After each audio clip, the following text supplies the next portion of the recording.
Hi and welcome to Knit with Hannah. I'm Hannah. I'm here with Knitting Natter to help you knit with ease, confidence and joy. And we're going to talk today about whether you knit with a plan or whether you knit with flow. And I think both of them can be equally beneficial in different situations because I've used both, I've found both useful, and while I'm moving into one rather than the other right now, I know, especially if you're starting knitter, you may actually want to be opposite to me. So let me just talk about both of them and then you'll get the gist of what I'm trying to say. So I think knitting with a plan could actually be really helpful. And spoiler alert, this is where I've not been using so much of a plan recently, and I'm moving into flow. But let me explain why. So a plan is really good when you have deadlines. Right now I have one deadline for which I'm knitting, and it's a very loose deadline because for a new baby it could be 2 months beforehand, it could be 2 months afterwards. So, and I just know that I'd like to knit a baby a blanket. It's on my needles and I'm knitting it. So there's only so much we can do. The deadline is there. But like I said, it's a loose one. Deadlines could be, I want to knit 5, 6, 10, 1 Christmas gift. I want to knit 3 birthday gifts or wedding, baby, so many different gifts in a particular few months. It doesn't matter what that deadline is, it's just that it's there and it actually helps you and motivates you to keep knitting. I do believe a plan can be really helpful too if you're learning something new, because especially if you're only just new to knitting, it can be really helpful to then say, right, well, I'm building this habit. Hang on a second, this habit that I've never been creative in this way or really ever before perhaps, I need to get that into my head that it's okay and that I'm motivated to do this. It's really something that I find important. So definitely knowing that deadlines and plans, you might say 5 days a week I'm going to knit for at least 10 minutes. And you could even put that in a calendar or your digital device with notifications to say, oh yeah, why don't you get your knitting out now? You've got half an hour before lunch, do that because that's what you've said you will do. Those kind of notifications can just get your brain going, of course I'm supposed to be knitting now. Well, of course I'm knitting now, why wouldn't I be? And that sudden shift from I'm supposed to be to, well, of course I am, actually can be really subtle, but it takes time. So these little things that we put in place can be really helpful. And a plan also where, just like with the Hygge video that I suggested you watch, I released it back in December. Now this might feel superficial. It might be, oh well, I don't need all of that to start knitting because I just knit. But those little extras that you put into your knitting habit, as a plan, I'm going to light a candle, I'm going to make sure I'm comfortable on the sofa. All of those little things that you say can be important when you start knitting. It just gets your brain to say, I really like this, I really like this, I want to do it again. And then your mind is really focused on saying, when are we doing that again? And it will keep bringing it to your attention because it was really nice. You know when you go to a lovely restaurant, oh yeah, 3 weeks later, oh, I wish I could go back. And then you realise, actually, I've just been paid, I can go back. And it is a yes. It is a whoa, yes. Because the restaurant atmosphere, the way you were treated, the customer service, the food, obviously, the people you were with, it just sparks in your mind this really nice feeling. And you want to repeat that feeling. So putting these plans in place and saying, that's what I do when I'm knitting, and that's how I knit, that's when I knit, can actually be really helpful to start building that habit. So definitely. And learning something new, if you say, I'm learning cables, This is going to be tricky. I might get frustrated by it. The last thing you want is to remember the frustration so you don't keep doing it. So you remember the nice things about it and you go, yeah, actually I had that brand new cup of tea. I loved those tea bags. I knew I'd love it when I was knitting. I'm going to sit there with that in that comfortable sofa, nice and quiet when no one else is around, and I'm going to love this even if I get frustrated. All of those other things give you that feeling, this is okay, yes please. Yeah, I'm into this, I'm learning something new, it's frustrating, but wow, am I doing well. That learning something new can be really helpful by giving yourself the same habit suggestions. So that respect, a plan, a notification, all of those little things can be really helpful. Now, the other thing, and I just do want to mention this, is that knitting can be a therapy. And we all know, I'm sure, you may need to take a medication every day. You may need to do particular exercises from a physiotherapist every day. You may have promised your doctor that you're going for a walk 3 days a week or every day. All of those little things you have to build in to your day, and they have to be helpful. If you know that you want to start knitting or you want to build your knitting up a bit more because it's going to be a really supportive, kind, restful knitting, restful experience for you, then it can be a therapy, and in that respect, that's when a plan can really help. It can help build motivation because you reap the rewards. So, yeah, I did want to mention that. It's not just learning something new, it's not just building a habit, it is, this is what I need. So that's what I'm going to do. Creativity can be a great thing in a therapeutic sense, not just in a look what I've created sense. So those things can be really helpful when you're planning, because the deadline or the building a habit for particular reasons can actually need that plan to keep you going and to know what you've hoped for is actually going to come to fruition. So that's when plan comes into place. And plan comes into place when you say, this is important to me. I want to build a habit so that I can start to flow. Now, I didn't realise I'd started to flow until I'd started to flow. Now, this is really interesting because it also has happened in the past when I've been more dedicated to my art on a daily basis. Before I know it, I'm just going, oh, let me try that, let me experiment with that, let me do this, let me do that. And all of a sudden, I've left my sketchbook and new things have started to happen in a complete way that I'd never imagined would happen. And that is the flow.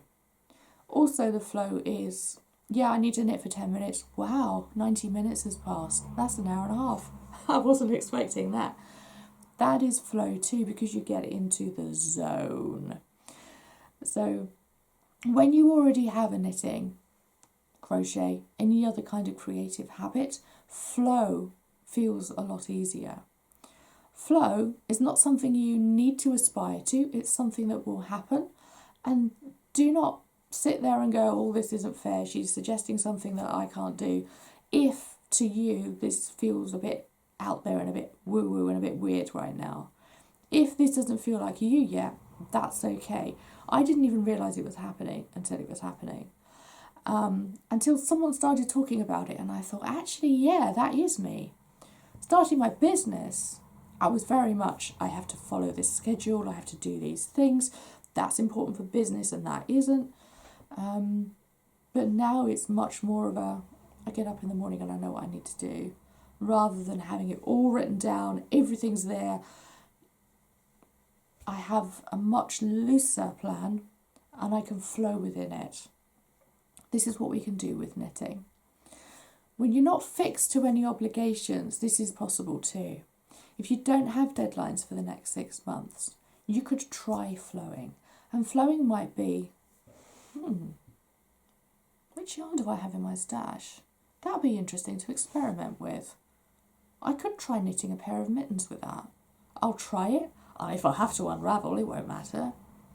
That's the kind of temperament you can suddenly find when you're flowing, because it's an interesting, you're curious.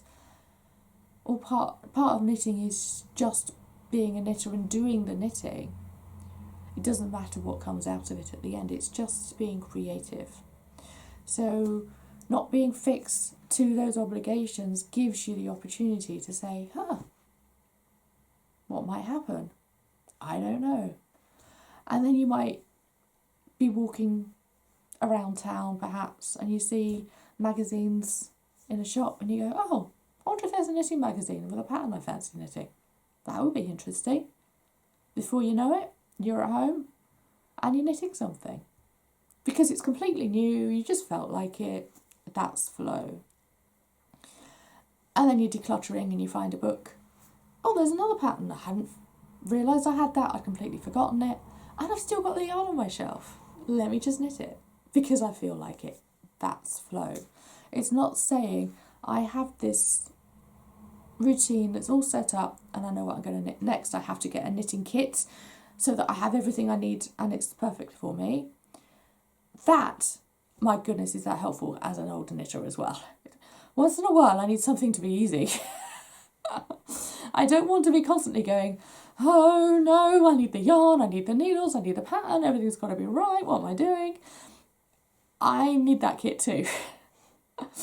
But sometimes you just want to see what happens. And that's what flow is. So you're not fixed to obligations. And the experimentation and the creativity can start to build not only in your knitting, but it could actually become part of your life in different ways too. So you can be interested in being curious in your cooking when you're making dinner. You might suddenly realise you're being curious and more flowy, and maybe speaking up and doing different things, suggesting interesting ideas when you're at work. All of these different things could actually start to happen without you realising, because you feel more confident, you feel more at ease as you are knitting, and it just starts to spread. I can imagine, just off the cuff, that perhaps you might start being more laid back, because life feels easier if something happens and you're not expecting it. You kind of go, oh, that's interesting, I'm curious, what was that about? Rather than, oh no, it's a disaster. So yeah, flowing happens with experience. Flowing doesn't have to happen within a month of starting to knit. Neither does it have to happen within 3 years of starting to knit. But you can actually just say, what is that? What's happening? Those different things might start to just sit there and show themselves. And it will only be very likely looking back that you realise that you started to find those things more often. The other thing I found with flow, and this has taken time, and I've only just realised that I'm doing it too. You may have heard me describe oops knitting before. Oops knitting is when you go, oh no, I've not knitted for a while, I have to start knitting again. Or, oh no, I've not knitted for 3 days, I have to knit today. Because you feel like it's more of a forceful thing, it's more of an obligation. You're not doing that, you're going, oh, I haven't knitted for 3 days, I'll tell you what, I'll do it today. Or I'll do it tomorrow. If you need to take a break for any reason, you know instinctively that if you are booked up with an extremely busy holiday, you've taken a travel bag of knitting with you and it's never been able to come out because there just wasn't the time, meeting too many people, doing too many things, going to many places, then on the plane home you can get it out and say, oh, that was fun. I don't care that I haven't knitted for 2 weeks. I'm laid back. I'm easy about that. That's fine. And the ease that comes with it is okay too. I will be doing more videos about how I've been knitting as I've been ill. Having caught COVID last March, I know that knitting needed to change for me a great deal. And I will be sharing with you how I needed to knit through those months and in the last year. And also, actually, it's very reminiscent of how I used to knit when I was particularly ill about a decade ago. I was particularly ill in 2010 and 2011, and how I used to knit in my late teens and early 20s because I was particularly ill at that point too. So chronic illnesses do things to your body, and I could only do so much. But in the last year, I have had to take time off of knitting. There have been maybe 2 weeks at a time where I've said, I've not knitted. But instinctively, I'm so peaceful with it. I feel unrushed. I feel calm about saying, oh, I can pick my needles up again. I actually feel like knitting today. That's okay. It's not, oops, oh no, I haven't knitted, let me do it. It's, okay, I'll knit today. And that is a good sign. Because knitting needs focus, it needs energy and strength.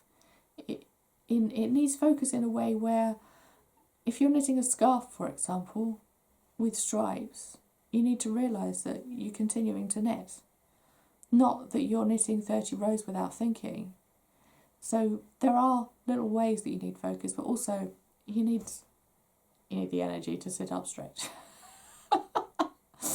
So flow can be really helpful in so many ways, and it's something that consistent long-term knitters will move into without realising it. And then you don't need me anymore. I'm only kidding. We're doing this flowing together, and we're doing this building habits together as well. Because I know when I want to learn something new, I have to say, I have the energy, focus, and I'm building the habit so that I don't pick it up after 3 days and forget what I did on the first day. That's not good enough.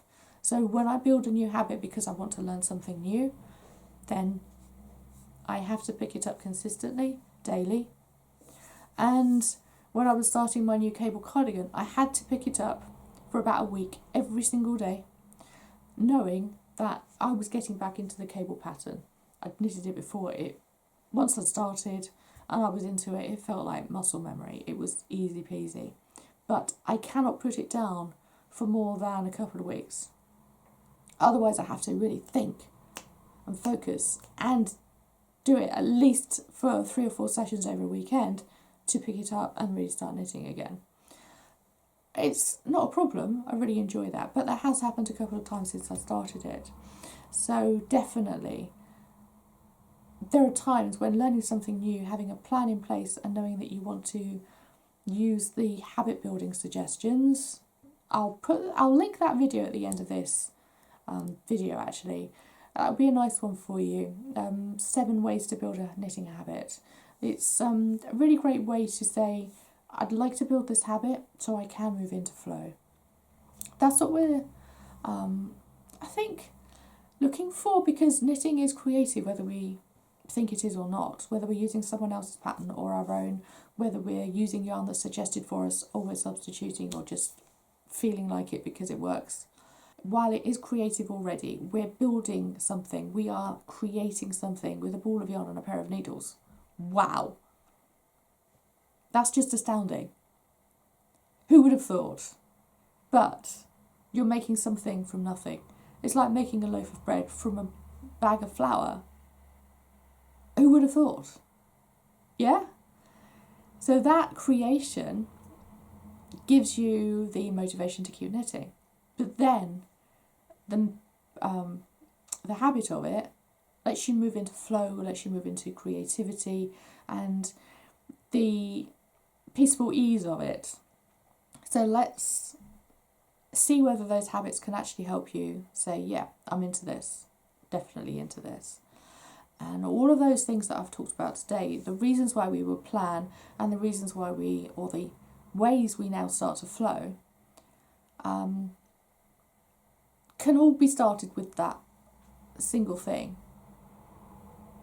Starting a habit, starting to knit on a daily basis, maybe with notifications and dates in your diary to knit, because you know it's important to you. Of course it is.